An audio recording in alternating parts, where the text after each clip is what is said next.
Hi hello ನಮಸ್ಕಾರ. Good morning ಎಲ್ಲರಿಗೂ. ಭಾಳ ದಿನದಿಂದ ಒಂದು ಒಳ್ಳೆ ಬ್ಲಾಗ್ ಮಾಡೋಣ ಅಂತ ಕಾಯ್ತಾ ಇದ್ದೆ. ಇವತ್ತು ಮಾಡೋಣ ನಾಳೆ ಮಾಡೋಣ ಅಂತ ಮುಂದೆ ಹಾಕ್ತಾನೆ ಇದ್ದೆ. ಬಟ್ ಇವತ್ತು ಹೇಗೋ ಧೈರ್ಯ ಮಾಡಿ ಒಂದು ಬ್ಲಾಗ್ ಮಾಡೋಣ ಅಂತ ಕೊನೆಗೂ ಆ ಟೈಮ್ ಬಂದೇ ಬಿಟ್ಟು ನೋಡಿ. ಸೊ ಇವತ್ತು ಸಂಡೇ ಆಗಿರೋದ್ರಿಂದ ಮಕ್ಕಳೆಲ್ಲ ಮಲಗಿರ್ತಾರೆ. ಸ್ವಲ್ಪ ನನಗೋಸ್ಕರ ಟೈಮ್ ಕೊಡೋಣ ಅಂತ ಹೇಳಿಬಿಟ್ಟು ಸೊ ಬನ್ನಿ ಲೆಟ್ಸ್ ಗೋ. ನಮ್ಮ ಮನೆಯಿಂದ ಶುರು ಮಾಡಿದಾಗ ತುಂಬ ಕತ್ಲಾಗಿತ್ತು ನೋಡಿ. ಅಲ್ಲಿ ಇಲ್ಲಿ ಪಕ್ಷಿಗಳು ಎಷ್ಟು ಚೆನ್ನಾಗಿ ಹಾರ್ಕೊಂಡು ಹೋಗ್ತಾ ಇದೆ. ತುಂಬ ದಿನ ಆಗಿತ್ತು ಈ ಕಡೆ ವಾಕ್ ಬಂದು. ಇದಕ್ಕೆ ಡಬಲ್ ರೋಡ್ ಅಂತ ಹೇಳ್ತೀವಿ ನೋಡಿ. ಯೂಶ್ವಲಿ ಇಲ್ಲಿ ತುಂಬ ಜನ ವಾಕ್ ಮಾಡ್ತಾ ಇರ್ತಾರೆ. ಬಟ್ ಚಳಿ ಜಾಸ್ತಿ ಆಗಿರೋದ್ರಿಂದ ಯಾರೂ ಕಾಣಿಸ್ತಾ ಇಲ್ಲ. ರೋಡ್ ಫುಲ್ ಖಾಲಿ ಖಾಲಿ ಹೊಡಿತಾ ಇದೆ. ಹಾಗೆ ಮುಂದೆ ಬಂದರೆ ಅನ್ನಪೂರ್ಣೇಶ್ವರಿ ದೇವಸ್ಥಾನ ಸಿಗುತ್ತೆ. ಇಲ್ಲಿ ನೋಡಿದ್ರೆ ಹಂದಿಗಳು ಕೂಡ ವಾಕ್ ಮಾಡ್ತಿದೆ. ಇವತ್ತಂತೂ ನನ್ನ ಖುಷಿಗೆ ಪಾರನೇ ಇರಲಿಲ್ಲ. ಏಕೆಂದರೆ ಈ ಜಾಗನ ನಾನು ತುಂಬ ಮಿಸ್ ಮಾಡ್ಕೊಳ್ತಾ ಇದ್ದೆ ಅನ್ನಿಸ್ತಿತ್ತು. ಕೆಲವೊಂದು ಸಲ ನಮ್ಮನ್ನು ನಾವು ಮರ್ತು ಹೋಗ್ಬಿಟ್ಟಿರ್ತೀವಿ. ಮಕ್ಕಳು ಮನೆ ವರ್ಕ್ ಅಂತ ಎಲ್ಲ ಕಳೆದು ಹೋಗ್ಬಿಟ್ಟಿರ್ತೀವಿ. ಆವಾಗ ಈ ಥರ ಸೋಲೋ ವಾಕ್ ಬಂದರೆ ಒಂಥರ ಖುಷಿ ಸಿಗುತ್ತೆ. ನೀವು ನೋಡ್ತಾ ಇರ್ಬೋದು ನನ್ನ ಫೇಸಲ್ಲಿ ಎಷ್ಟು ಖುಷಿ ಕಾಣ್ತಾ ಇದೆ. ಏಕೆಂದರೆ ನಾನು ಈ ಪ್ರಕೃತಿನ ತುಂಬ ಮಿಸ್ ಮಾಡ್ಕೊಳ್ತಾ ಇದ್ದೆ ಅಂತ ಅನ್ನಿಸ್ತು. ಇವತ್ತಂತೂ ವೆದರ್ ತುಂಬ ಚೆನ್ನಾಗಿತ್ತು. ಮಳೆ ಬೇರೆ ಬರ್ತಾ ಇತ್ತು ಲೈಟಾಗಿ. ಸೊ ಈಗ ಬಂತು ನೋಡಿ ಫಸ್ಟ್ ವ್ಯೂ. ಸೊ ಈ ವ್ಯೂ ಅಂತೂ ಅಲ್ಟಿಮೇಟ್ ಆಗಿದೆ. ಇದನ್ನು ನಿಜವಾಗ್ಲೂ ಕಣ್ಣು ತುಂಬಿಸ್ಕೊಳ್ಳೋಕ್ಕೆ ಪುಣ್ಯ ಮಾಡಿರಬೇಕು, ಅಷ್ಟು ಚೆನ್ನಾಗಿದೆ ಈ ವ್ಯೂ. ಹಾಗೆ ಮುಂದೆ ಬಂದರೆ ಇಲ್ಲೊಂದು ಸಣ್ಣ ದೇವಸ್ಥಾನ ಇದೆ. ಸೊ ಈ ದೇವಸ್ಥಾನದ ಹತ್ರ ನವಿಲುಗಳು ತುಂಬ ಬರ್ತಾ ಇರುತ್ತವೆ. ಸೊ ಇಲ್ಲಿಂದ ಮೇಲೆ ಸ್ವಲ್ಪ ವಾಕ್ ಮಾಡೋದು ಕಷ್ಟ ಅನಿಸುತ್ತೆ. ಯಾಕೆಂದರೆ ಸ್ಲೋಪ್ ಜಾಸ್ತಿ ಆಗಿರೋದ್ರಿಂದ ಸ್ವಲ್ಪ ತೇಗ್ ಬಂದಂಗೆ ಆಗುತ್ತೆ. ಇಲ್ಲಿಂದ ಒಂಚೂರು ಮೇಲೆ ಬಂದರೆ ನಿಸರ್ಗ ಕ್ಯಾಂಟೀನ್ ಅಂತ ಸಿಗುತ್ತೆ. ಈ ಕ್ಯಾಂಟೀನ್ ವಾಕ್ ಬರೋರಿಗೆ ಅಂತಲೇ ಫೇಮಸ್ ಆಗಿರೋ ಕ್ಯಾಂಟೀನ್. ಇಲ್ಲಿ ತುಂಬ ಹೆಲ್ದಿ ಆಗಿರೋ ಐಟಮ್ ಸಿಗುತ್ತೆ. ಸೊ ಕ್ಯಾಂಟೀನ್ ಪಕ್ಕದಲ್ಲೇ ಒಂದು ಸದ್ಗುರು ಸೇವಾಶ್ರಮ ಅಂತ ಒಂದು ಮಠ ಇದೆ. ಇದರಿಂದ ಸ್ವಲ್ಪ ಮೇಲೆ ಹೋದರೆ ಅಲ್ಲಿ ಆಂಜನೇಯ ಸ್ವಾಮಿ ದೇವಸ್ಥಾನ ಇದೆ. ಮೇಲೆ ಹೋಗ್ತಾ ಹೋಗ್ತಾ ನನಗಂತೂ ತುಂಬಾ ಸುಸ್ತಾಗ್ತಾ ಇತ್ತು. ತುಂಬ ಬೆವರು ಬರ್ತಾ ಇತ್ತು. ಏಕೆಂದರೆ ಸ್ವಲ್ಪ ಸ್ಲೋಪ್ ಜಾಸ್ತಿನೇ ಇದೆ ಈ ಜಾಗದಲ್ಲಿ ನೋಡಿ. ಸುತ್ತಮುತ್ತ ನೋಡ್ಬೋದು ನೀವು, ಯಾರು ಇಲ್ಲ, ನಾನು ಒಬ್ಬಳೇ ಹೋಗ್ತಾ ಇದ್ದೀನಿ.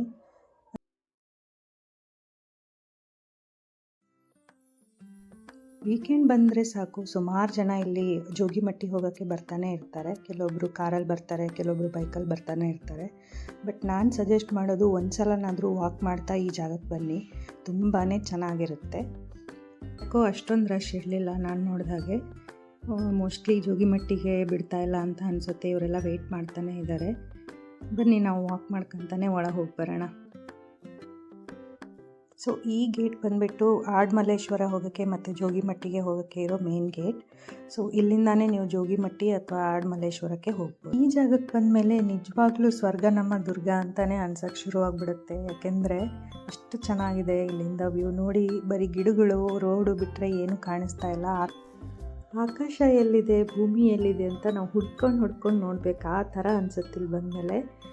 ಸೊ ಇದು ನನ್ನ one of the favourite place ಅಂತಲೇ ಹೇಳ್ಬೋದು.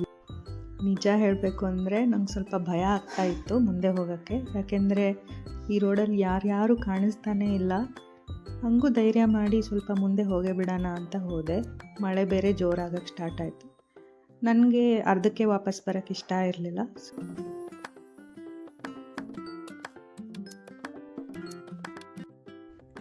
ಹಾಗೆ ಬರ್ತಾ ನನ್ನ ಮನಸ್ಸು ಹೇಳ್ತಾ ಇತ್ತು, ಯಾರಾದರೂ ಎದುರುಗಡೆ ಬರಲಪ್ಪ ಅನ್ನೋಷ್ಟೊತ್ತಿಗೆ ಈ 4 ಜನ ಬಂದೇ ಬಿಟ್ಟರು. ಅವ್ರು ನೋಡಿ ಸ್ವಲ್ಪ ಸಮಾಧಾನ ಆಯಿತು. ಸದ್ಯ ಬಿಡಪ್ಪ, ಯಾರೋ ಇದ್ದಾರೆ ನನ್ನ ಜೊತೆಗೆ ಅಂತ ಅನ್ನಿಸ್ತು.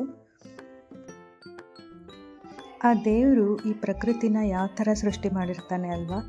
ಇಲ್ಲಿ ನೋಡಿ, ಈ ಗಿಡಗಳೆಲ್ಲ ಎಷ್ಟು ನೀಟಾಗಿ ಕಟ್ಟಾಗಿದೆ ಅಂದರೆ ಅದು ಒಂಥರ ಆರ್ಚ್ ಥರ ಕಾಣಿಸ್ತಾ ಇದೆ. ಒಂಥರ ಸ್ವರ್ಗಕ್ಕೆ ಮಾಡಿರೋ ಗೇಟ್ ಥರ. ಇಲ್ಲಿ ಬೀಸ್ತಾ ಇದ್ದಿದ್ದ ಗಾಳಿ ಎಷ್ಟು ಪ್ಯೂರ್ ಆಗಿತ್ತು ಅಂದರೆ ನಾನಂತೂ ಒಂದೊಂದು ಬ್ರೀತ್ನೂ ಎಂಜಾಯ್ ಮಾಡ್ತಾ ಇದ್ದೆ. ಸ್ವಲ್ಪ ಮುಂದೆ ಹೋಗ್ತಾ ಇಲ್ಲೊಂದು ಕಲ್ಬಂಡೆ ಸಿಗುತ್ತೆ. ಈ ಕಲ್ಬಂಡೆ ಏನಕ್ಕೆ ಫೇಮಸ್ ಅಂದರೆ ನವಿಲುಗಳು, ಅಳಿಲ್ಗಳು, ಎಲ್ಲ ಥರದ ಪಕ್ಷಿಗಳು ಎಲ್ಲ ಬಂದು ಇಲ್ಲಿ ಕುತ್ಕೊಂಡು ಕಾಯ್ತಾ ಇರುತ್ತವೆ ನಮಗೆ ಊಟ ಹಾಕ್ತಾರೆ ಅಂತ.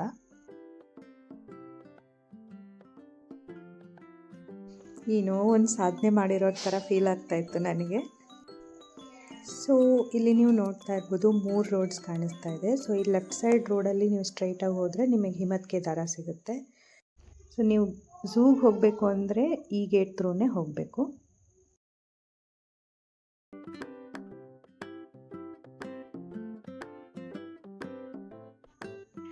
ಹಾಗೆ ಸೀದಾ ರೈಟಿಗೆ ಹೋದರೆ ಅಲ್ಲಿ ಒಂದು ಕಾಲ್ದಾರಿ ಸಿಗುತ್ತೆ. ನೀವು ಈ ಕಾಲ್ದಾರಿ ಹಿಡ್ಕೊಂಡು ಸೀದಾ ಹೋದರೆ ತಿಮ್ಮಣ್ಣ ನಾಯಕನ ಕೆರೆ ಅಂತ ಇದೆ, ಆ ಕೆರೆಗೆ ಹೋಗ್ಬೋದು.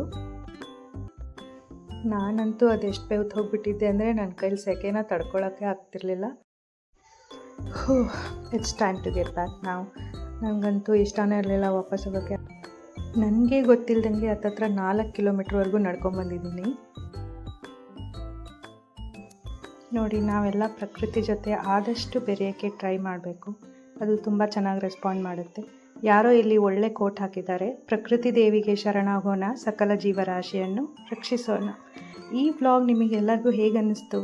ಇಷ್ಟ ಆದರೆ ಲೈಕ್ ಮಾಡಿ, ಶೇರ್ ಮಾಡಿ, ಕಮೆಂಟ್ ಮಾಡಿ. Thank you.